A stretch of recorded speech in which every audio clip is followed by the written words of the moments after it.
Hey mate, bro, what are you doing Well, I'm a highwayman. in that pose?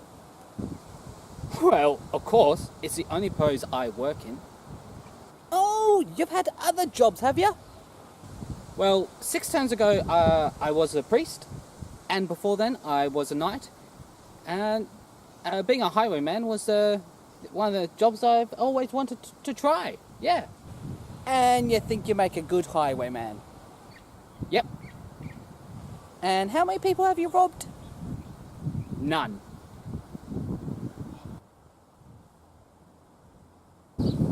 Hello and good afternoon everyone. Carcassonne is a tile-laying game for 2 to 5 players, goes for around half an hour by Klaus... there's a name over there. Goes something like this.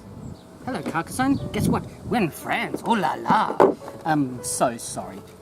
In this game, we have a scoring board, a bunch of square tiles with nice little clear, easy pictures on them. There's lakes, there's cities, and little roads, and a bunch of coloured meeples of your whatever colour you want to play.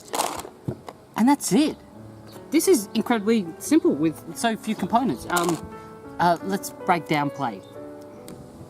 So, in this game, your turn consists of taking a round tile from the top of the stack, revealing it. You place it on a area on this entire grid of this map, and where it's allowed. And then you can assign your meeple to an area on the tile, and it will hopefully get you points. And that's your turn, and then it'll go back and forth until the stack runs out. The game is over when the entire stack goes, and that's how your turn is. Once again, this game is so brilliantly simple. Now, little caveat, the way you assign your meeple, this little guy, is the most important. This is the guy who gets you points. So I'm going to break this down very carefully for you. For example, I can assign a meeple into a city, sort of walled off very nicely. So I put a guard in there, and they're going to watch over the city, and they will get me, when the city's complete, I'll eventually be able to take this guy off and get points. And taking a guy off is very important. It allows you to put him down later. So by taking him off for a complete city, you'll get 2 points for every tile that the city is touching, and an extra 2 points for every shield. Next is a highwayman, and he just sits on the road, and he'll stay there until the road has a starting point and a finish point. For example, in my little map here, I've got the road starting at the church. That's nice. So it just needs an end for it to be completed, and I'll get 1 point for each segment that the road makes up. So if it was to finish there, then that's a 4 points. Not bad.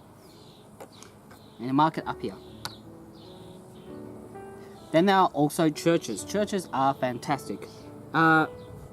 So for the church itself and every tile that surrounds it, and that's how it's finished, you'll get 1 point. So at best 9. And that's it for a church. And then lastly are the farmers. The farmers lay down in the fields. This is just to tell you that you don't pick them up during the game, because a field is never finished. They just keep working on that farm till the day they die. Anyhow, for every castle that this guy touches, sorry, I say castle, city, he'll get 3 points to that player at the very end of the game. So he never comes off, he stays there. It's an investment, but usually it's worthwhile. Now, what is very important in this rules explanation is you can start working on castle and over here, and green can start working on castle here. These guys don't touch yet, and this is where you get really sneaky. For example, if these castles are joined, then whoever has majority of the points, in this case it's a tie, will get all the points for when the castle is complete. And this is crucial, because right now it's a tie, they'll get the same amount of points. If green somehow managed to get another guy into this, I say castle, city, gets another guy into the city like that, and they join on again, he'll get all the points.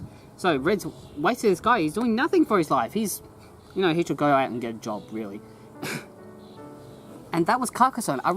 Really, this is the entirety of the game. You go through all the tiles until you run out. You have 7 meeples, that's what these little guys are, to do your work. The 8th one is to keep track of your score. You just go around this 50-point score board, and this is it. This is great. This is so simple. It's so easy to pick up.